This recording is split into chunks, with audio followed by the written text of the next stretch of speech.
In a world obsessed with rankings, two men dare to chisel greatness out of metaphorical granite, one wildly subjective opinion at a time. This show, every episode, we select four icons from a single topic and immortalize them in our own personal halls of fame. Subjective? Absolutely. Debatable? Always. Set in stone? Until next week, welcome to the Mount Rushmore Show, where your top four says everything about you. I'm Mike Mintz. He's Joe Mintz. In a world full of originals, creatives, remakes, sequels, reboots, legacies, spin-offs, sidequels, we are here, the OCs, doing our show, the Mount Rushmore Show, picking our top four. Joe, last week we talked about pro wrestlers and our top four for that. And then that was kind of timely because SummerSlam was just this last weekend. Yeah, this is like the peak season for wrestling between Royal Rumble and SummerSlam. That's when they got the most action. Honestly, the reason's pretty simple. There's no football. So they take advantage. But after we talked through all the wrestling in our eras and nostalgia, I had to tune in and it delivered, man. I'm watching Jelly Roll in a tag team match get put through a table by Logan Paul. I'm watching CM Punk win the World Heavyweight title, only to get it stolen by Seth Rollins, cashing in his money in the bank, pulling off a great kayfabe of the fake leg injury, taking the brace off, beating him up with the money in the bank, cashing in, stealing the title. Then Cena, who I had on my Mount Rushmore, who I'd argue is the greatest wrestler of all time, most championships of all time. He lost the title in his last run to the new guy, Cody Rhodes, with a true passing of the torch. And you also see him turn from what was a heel the last few months, which was a controversial change, to now being the Cena we love again. And it was a nice moment with him and Rhodes. All the things you get with wrestling, so many storylines. It was great, Mike. And I think wrestling is back for me. I tuned in a little bit of Monday Night Raw. I caught a glimpse of SmackDown where Rhodes and Cena now teamed up in a tag team match against Logan Paul and Drew McIntyre. There's some new rivalries, some new storylines. I'm hooked. Well, and it's hard not to. I mean, it's so fun, and it's interesting you bring it up because a lot of what you're talking about is that spectacle that pro wrestling has always been really good at delivering. Even since the early days, I want to say like Liberace was at the first WrestleMania. Like they've always done a good job of touching in and bringing in celebrities of the time that are very much that it's part of that whole spectacle. I did get some feedback from the previous episode, and apparently somebody we'd mentioned him, but not as one of our picks, and that would be Andre the Giant. Quite a few people said that they had him on their Rushmore. So Certainly an icon. I love the HBO documentary about him. Very sad and tragic. mhm. He was a beast, but he never won a championship. He was just kind of the show pony that came in and tossed the guy up in the air and put him down. His only real wrestling in ring moment was WrestleMania 3, and Mhm. that was really Hulk Hogan's moment. But throughout his career, he's just kind of the big guy that came in for a few seconds. He wasn't a ringmaster. He wasn't great on the mic. He just had a presence, but he never had the accolades to go with it. It is. I agree with you, and it is interesting to see a lot of people from that era. If they remember Hulk Hogan, that's they usually can name two or three, and Andre is usually in that list.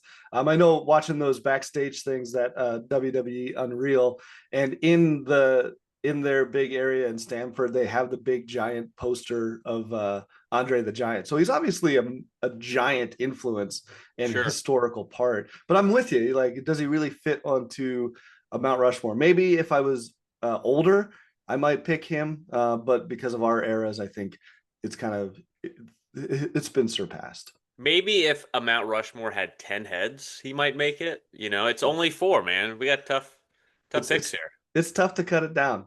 Well, we got an interesting show this week, Joe. Why don't you set us up? What do we got? Yeah, I've noticed as of late, we're in the middle of a nostalgia wave. We talked about Happy Gilmore 2 in our Adam Sandler podcast a few weeks ago, but sequels and remakes are everywhere. Freakier Friday, we may remember some of us that I grew up on with Lindsay Lohan, and um, That sequel just dropped this weekend, Freakier Friday. We have a spin-off of The Naked Gun. We have another Fantastic Four movie. And there's a play of all these movies banking on nostalgia that we grew up with watching. And some are doing well, and some aren't. Even Marvel, I'm noticing once the king of the sequel game is starting to stumble a tad, the new Fantastic Four movie has underperformed a touch at the box office compared to Marvel's billion-dollar expectations. I mean, all in all, it's still hundreds of millions of dollars, but with how much they spend and how much they expect, we're not seeing as much interest in the classic IP flicks as opposed to ones that are being recreated from what we grew up watching. And the thing about sequels is though they've got a reputation problem. More often than not, you hear sequels coming, you say, "Oh no, they're making another. They're going to ruin it." Because following a beloved original is almost impossible. Studios often play it safe, recycle the same jokes, overuse fan favorite characters, and they lean into catchphrases instead of putting out new ideas. And it feels sometimes when you're watching it like it's purely a money play rather than a creative one. But there are exceptions. Some sequels not only meet expectations but surpass the original. Sometimes it's because they're built into the original vision. I think of anthologies like Star Wars and Lord of the Rings as two examples. And sometimes because the filmmakers genuinely had a new story to tell. But today, we're counting down our Mount Rushmore of movie sequels, which for this discussion will include any sequels, prequels, spin-offs, and third or later installments.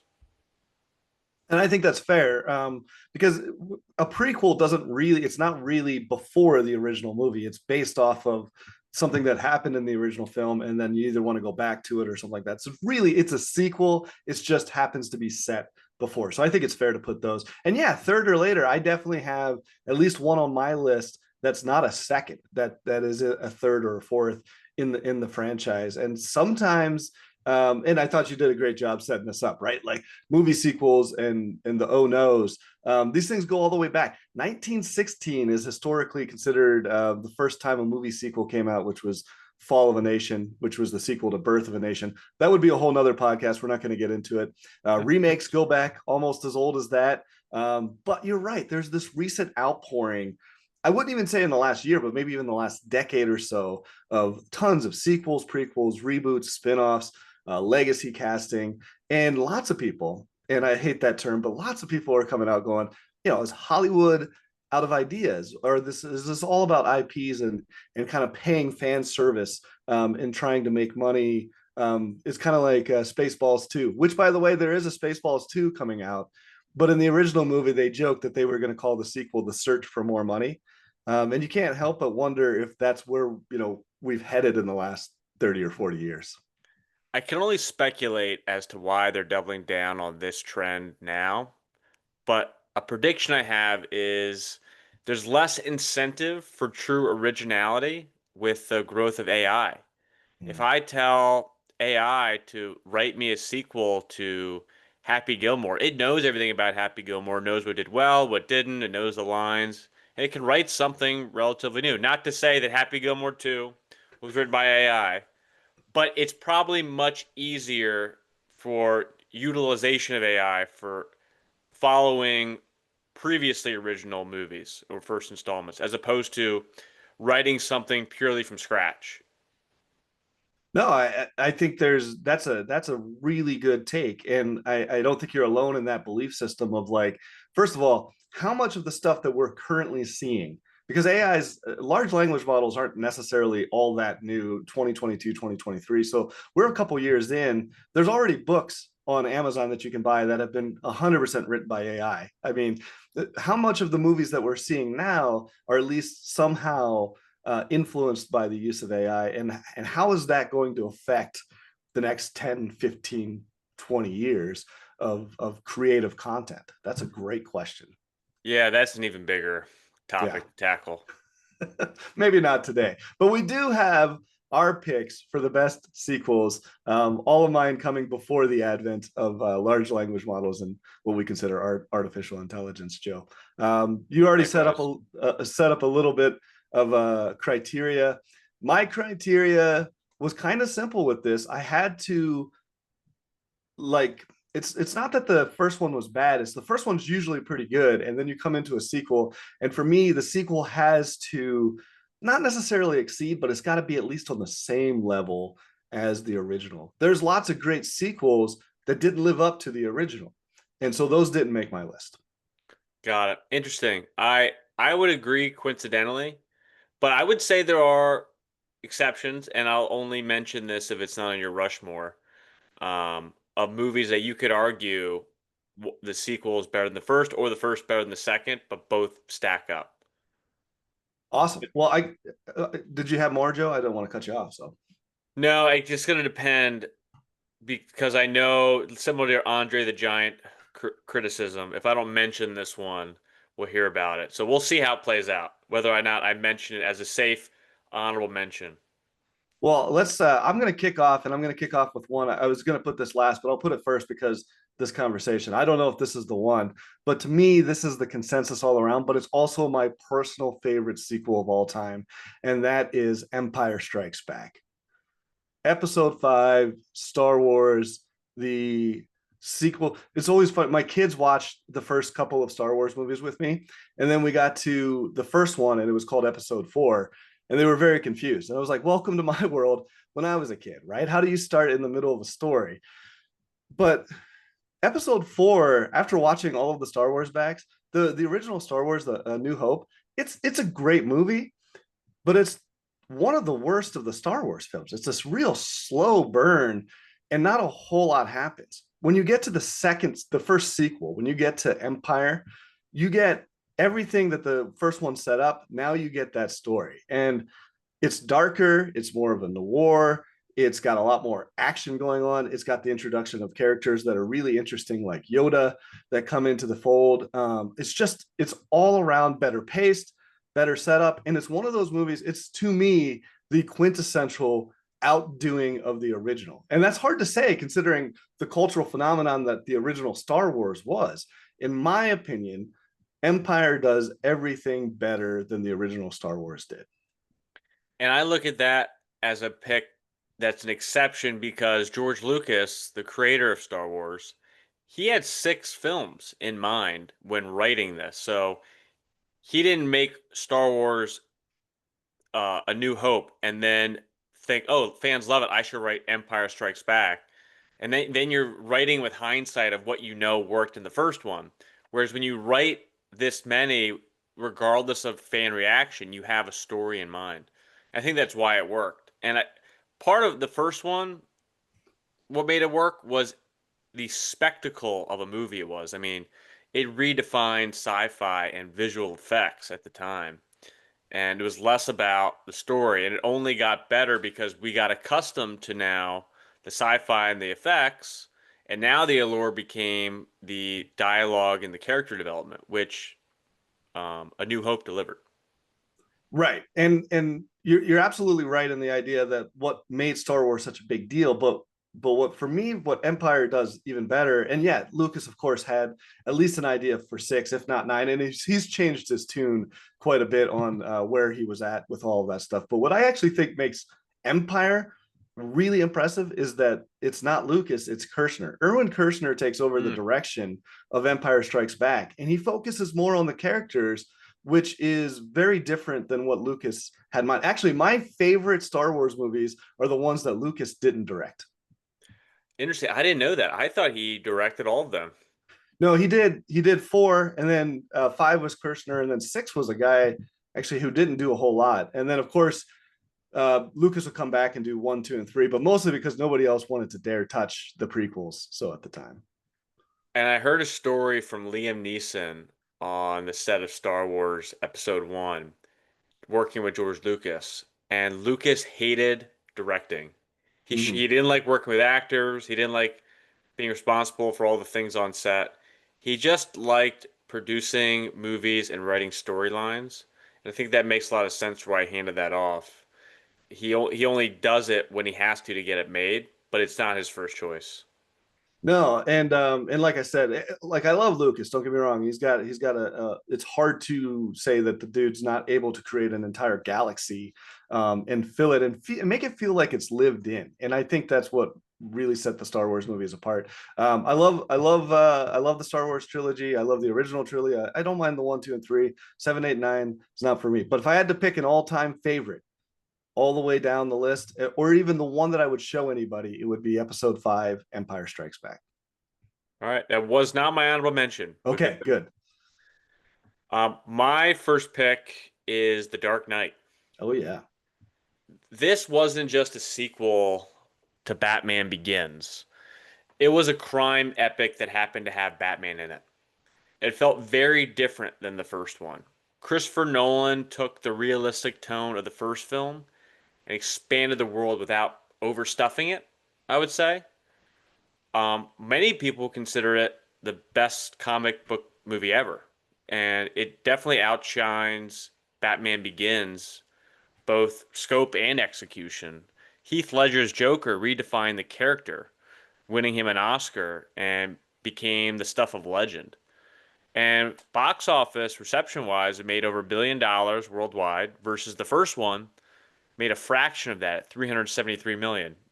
Not chump change, but in comparison. And Rotten Tomatoes gave it a 94% versus 84% for Batman Begins. The Dark Knight is one of my all-time favorite films. I like Batman Begins, Likewise. but The Dark Knight is one of those ones from start to finish. I mean, that opening bank robbing scene, all the way to the final scene where you have Gordon doing the voiceover. It is an excellent piece of filmmaking. It's the thing that it's the movie that turned me on to Christopher Nolan. I had seen Memento, I had seen some of his early work, and I liked what he did. When I saw The Dark Knight, I was like, oh my gosh, this is the next guy.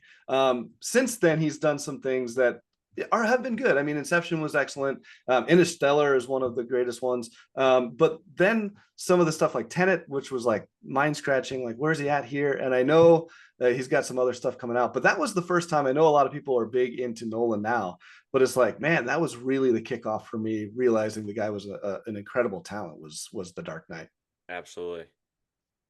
All right. Well, I guess I'll go with my next number two, and this is a film series that it doesn't seem to ever die. It's been quite a few different directors have come on board and done different things with it. It's got an original that kind of made a star out of Arnold Schwarzenegger, but to me, the all-time great sequel has got to be Terminator 2. Mm. T2 it comes out and changed the game. The first movie is certainly this tech war Terminator, but the second movie is this pop action spectacle.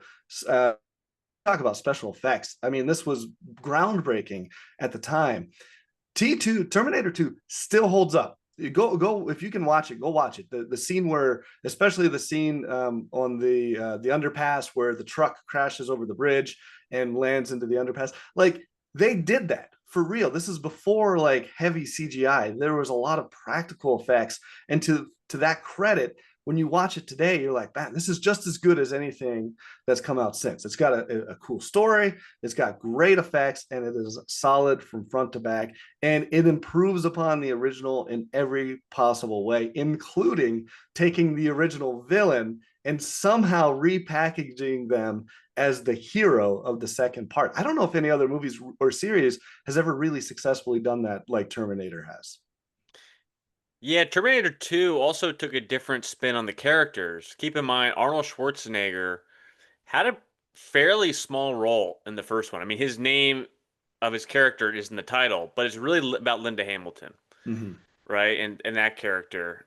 Whereas in Terminator 2, because the reception was so overly passionate about Schwarzenegger as the next guy, they decided we're going to make him the front man. Now he's going to have more dialogue. He's going to be a good guy and he's going to be the hero.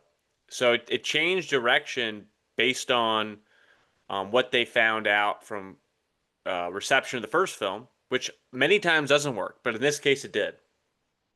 Yeah, and it's one of those. I actually, this is another one. I prefer the sequel to the original. I don't know the last time I've seen the original Terminator. It's back. It's got to be at least 10 years ago. But I rewatch Terminator 2 on a pretty regular basis. Whenever I feel like watching a good popcorn action film, there's almost nothing better to throw on than that one. Yeah. I have not seen the movie from beginning to end, in full confession. Oh man, it's got great scenes. Incredible scenes. It's really worth it. It's harder to go back because I was born in the 90s, right? Oh So you yeah. have a certain bar for special effects and such, and I can appreciate Terminator 2 for what it did at the time, but that bar's already been established for the movies I grew up on, right? So when you age back too far, it's harder to enjoy the special effects of movies. Yeah, I tend to agree with you in almost every case. But I'll push back just a little bit because it's not just anybody, and I'm not like a big James Cameron like blowhard or any Stan or anything like that. But Cameron typically when he puts something together, he does it with such an ability that it really stands the test of time. And arguably there certainly might be a couple of scenes that fall flat in Terminator 2, but a lot of the stuff I feel is still looks just as good. A lot of the practical effects look amazing, right? But even some of the CGI stuff still looks pretty solid compared to some of the over the top CGI of today. You know, if Netflix, I pop it on and it's at the front banner, they're promoting Terminator 2, that's probably when I'll click it. It's one of those, oh, it's on Netflix now. Want to watch? That's going to be my relationship with Terminator 2. So we'll see how the streaming services decide to distribute it. Nice. You won't be disappointed, I promise. All right, what do you got, Joe? My next pick probably is unique to me. I just love this movie, and that is 22 Jump Street. Oh yeah. Um, it was interesting that it was not only a movie sequel, but it was a spin-off to the original television series with starring Johnny Depp that came out of the 80s. It did the rare sequel magic trick, fully leaning into the fact that it's a sequel. It had this twinkle and wink at the camera that it knew that sequels are bad, and that's what made it so good. The humor was built around that. The movie breaks the fourth wall about budget increases, recycled plots, sequel cliches, making the sequel problem the actual joke. And then compared 21 Jump Street, which I love too, which already at the time was a surprise hit. 22 may be even funnier for some fans because it doubled down on the meta humor and outrageous set pieces. And box office wise, it made 331 million compared to 201 from the first film, so performed better.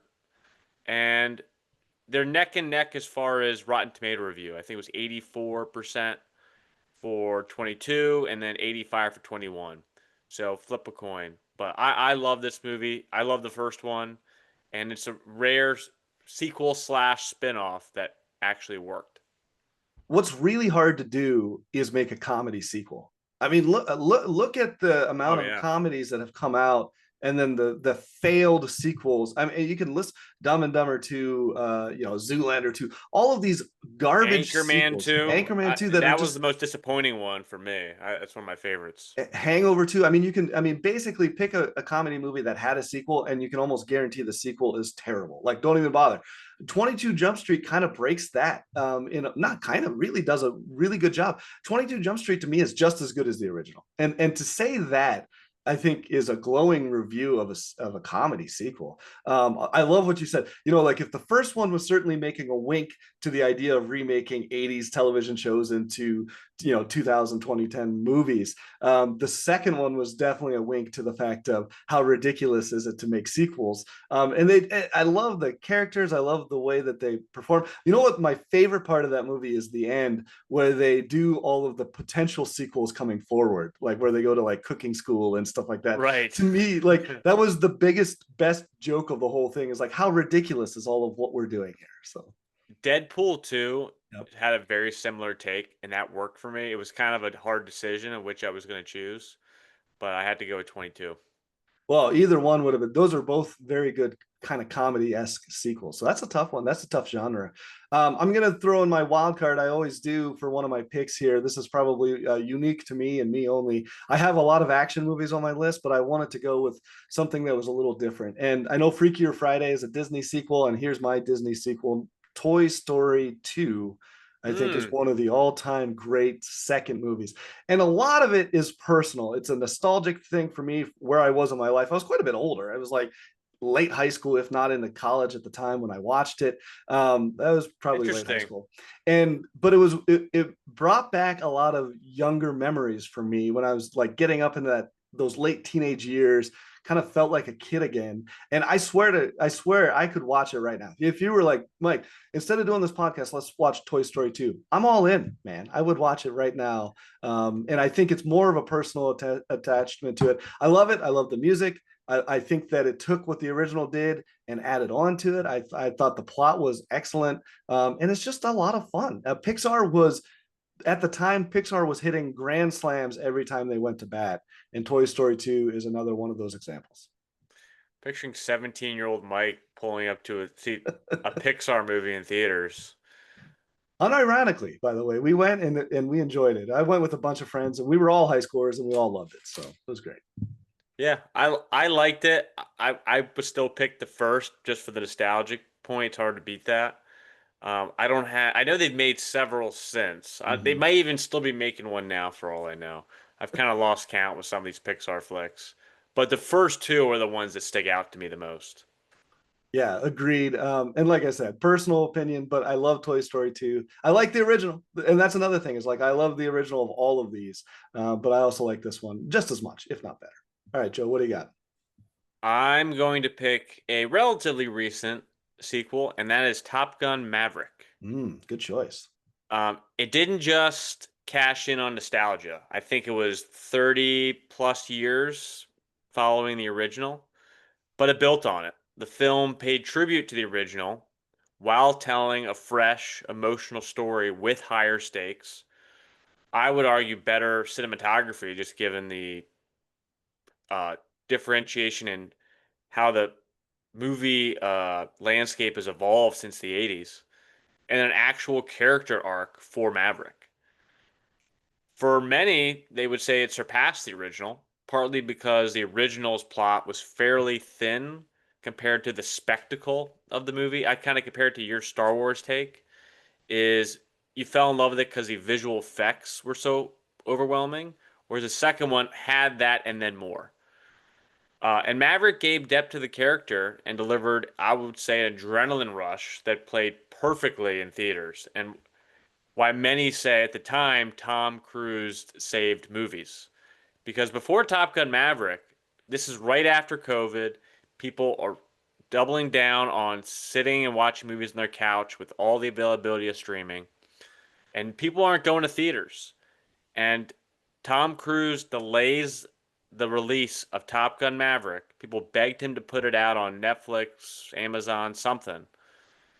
He waited years to put it out, waiting for an opportunity because he believed in the power of the movie theater, and people went and saw it in droves. It made $1.5 billion compared to 350 million for Top Gun, and 350 million in the 80s. That's with That was inflation. huge. That's a lot. That's a high performing movie. And then it got a 96% on Rotten Tomatoes. And surprisingly, Top Gun the first, audiences loved it, but critics were mixed, and it got a 58% at the time.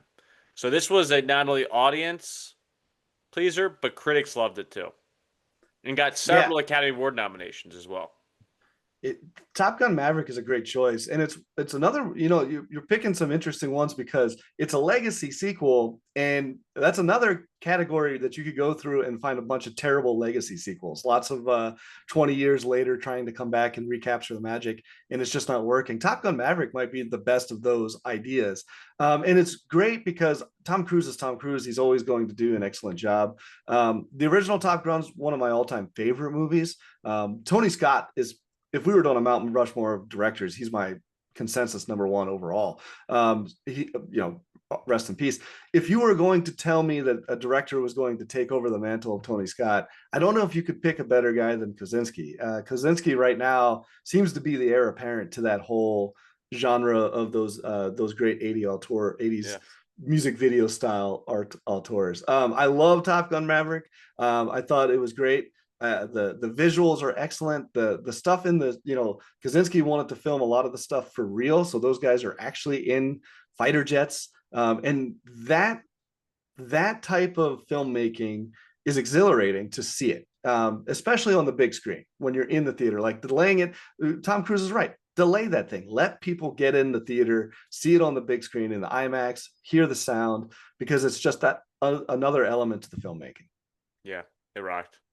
Yeah, that's a Mike, good one. give me your last pick. Well, you would probably think that I would go with something like, say, Godfather Part Two, but I'm going to leave that one off my list, and instead I'm going to go with one that I think is a quintessential, much better than its original film. And it's not even the second in the list, it's the third. It's an MCU film, and it's Thor Ragnarok. Oh, And the reason I'm going with Thor Ragnarok, if somebody came up and they're like, they had never seen a Marvel's cinematic movie and they didn't ever see any of them, and they said, show me what you think is one of the best, it's got to be either Iron Man or Guardians of the Galaxy. But if I was picking one that was not the original one, I would go with Thor Ragnarok. It's funny, it's got great action.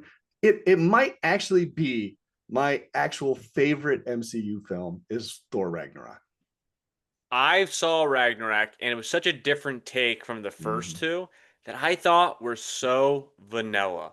And Mm-hmm. that credit goes to the director, Waikiki, who came in, who's hot off a couple indie movies that are kind of quirky, comedy-esque. And he had a whole different spin on the character and the narrative, and it worked. Thor 1 and 2 stunk, if you Yeah, ask me.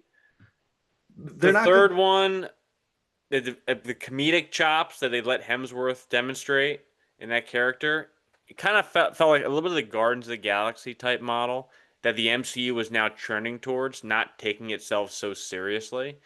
And it worked really well with the writing, the direction, and then the guy starring in it. Yeah, and Taika Waititi coming off of things like, he was such an interesting guy, doing these comedy films and like What We Do in the Shadows and stuff.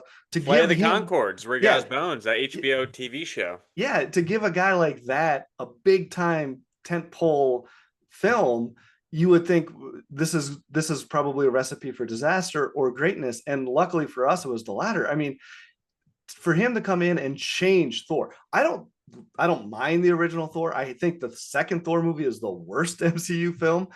So my expectations coming into a third Thor film was extremely low, and they exceeded that in every capacity. And it was certainly lightning in a bottle, because they do make a sequel to that, Love and Thunder, which was not very good. But I wanted to say one more point about the Thor Ragnarok is it's not just of Hemsworth. You have Mark Ruffalo playing the Hulk.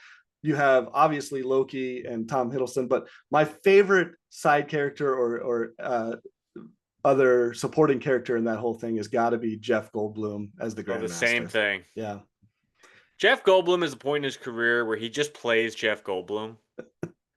They I don't feel have like, they don't want him to stretch beyond that. Is be the weirdo you truly are, and we're gonna love it. yeah, and I thought that this movie, I don't know if it's true, but to me, this was the first time I saw him be as quirky as he really is. Was here as the Grandmaster, and I feel like he's made a career now since then, like a renaissance of basically playing characters similar to that Grandmaster character that he played. Oh So yes, yeah. that's a, I that's a, picture him touching things and saying, like he's that's constantly trying an hors d'oeuvre or something. that's a good Goldblum. Well, that is my four, and Thor Ragnarok. I think, like I said, if you were to say I've never seen a single one, I've been living under a rock, show me a great MCU film, I'm queuing that one up. Mike, I don't remember. Was Ragnarok on your superhero Mount Rushmore? I don't think it was actually. You That's just said interesting. out loud So it's your favorite MCU movie. It didn't make your yeah, superhero one. I got to the push and back on that. I think you're right, and I think I picked Iron Man instead. And the reason for that was, if we're talking, yeah, so see, it's a tricky thing, right? We're talking sequels now. And so like if I'm putting sequels on, and yes, it's probably my favorite MCU film, but when we're thinking comic book movies in general, I still think Iron Man. It's a tough one. I mean, We those got are one and four. two. I think if we did the Yeah, list again today, I think it might look different. that's the other thing is like, is this stuff set in stone?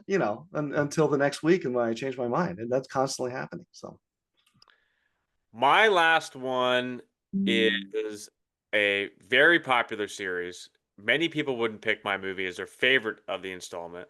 In fact, one of them you had on a previous Mount Rushmore episode. But you know what? This is my Mount Rushmore, and I love this movie. And that is Rocky 4. oh, I love Rocky Four.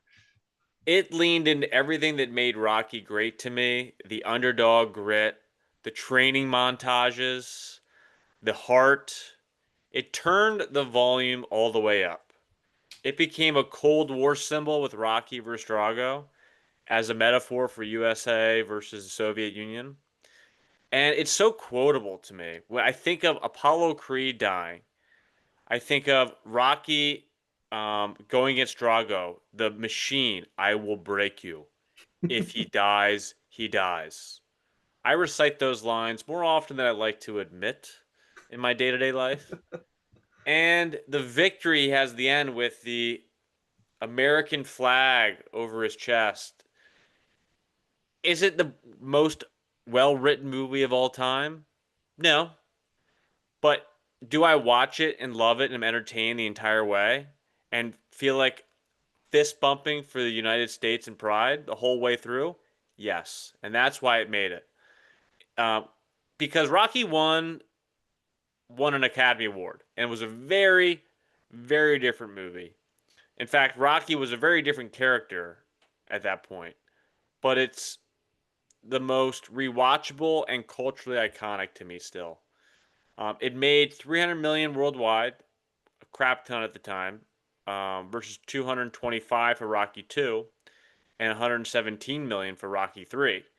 And I know Rocky 3 was on your sports movie Mount Rushmore and how much Mm-hmm. that one means to you. Rotten Tomatoes, I almost don't even want to bring it up. The first one got 93%, won an Academy Award, put Sylvester Stallone on a different planet of superstardom. 38% for 4. But you know what, critics? It's not about you. They weren't kind. Fans loved it. I loved it. And it's my Mount Rushmore, goddammit.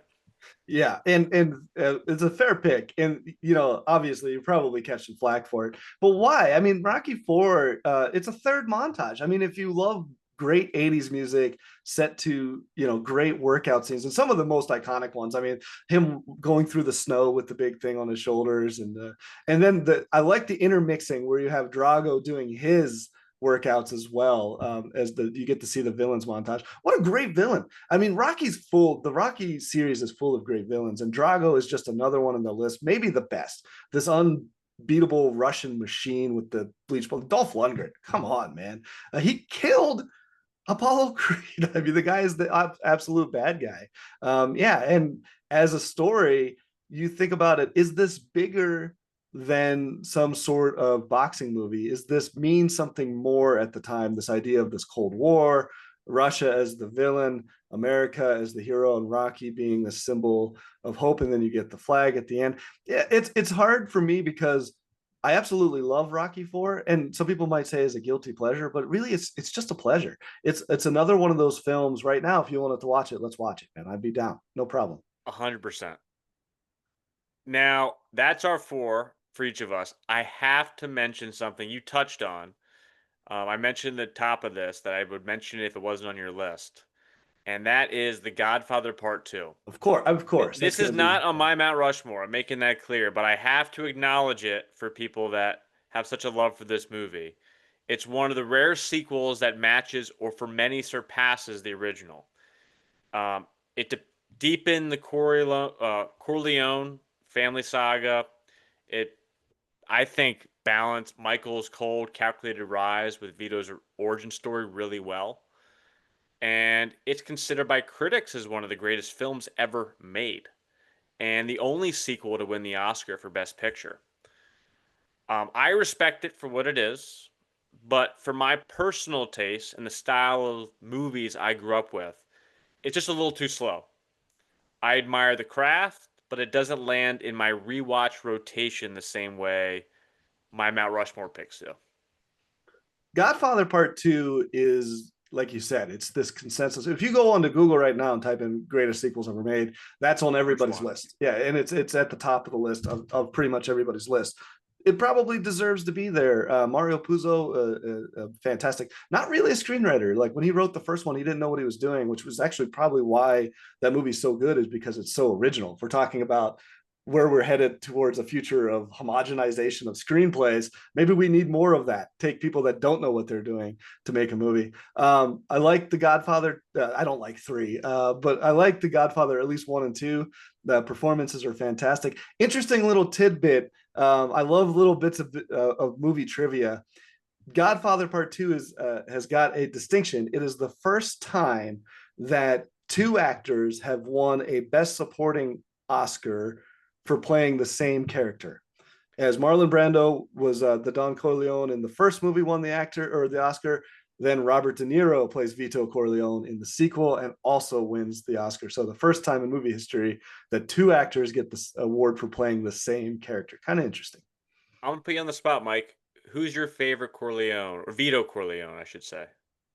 Well, I mean, it's hard to go against Brando. I mean, Brando is you don't have modern acting without Brando, the Stanislav method. And if you want to get into movie making and acting and stuff like that, we could have a whole nother podcast, Joe. But De Niro might be the greatest actor over the last since Marlon Brando. It was a And passing of the torch, you could say. I would say that. I would say if you could ever say one guy is on the current level that Brando was on when Brando was Brando, it's got to be De Niro. I'd agree. But you just avoided answering my question with this Oh, runaround. you noticed that. All right. Well, if I had to pick, I prefer De Niro's version. I thought his take. He was younger. Obviously, it had a lot more backstory. I just liked his version of The Godfather. I liked Marlon Brando better, but I appreciate the more work that went into the performance of De Niro. I mean, he had to learn a whole nother language, and he had way more screen time and way more lines. It was a harder performance for De Niro than it Mm-hmm. was for Brando. Brando won the Academy Award, but people that worked with him on set, they had to put their lines on their forehead for him to read. He didn't put the most work ethic into it. He had the look, he had the voice, he was a natural, but he didn't have the same work ethic as De Niro. But I can't look away when Vito Corleone as Brando is on screen. Whereas it's harder to follow the De Niro character with all the language and subtitles. But I appreciate the performance much more.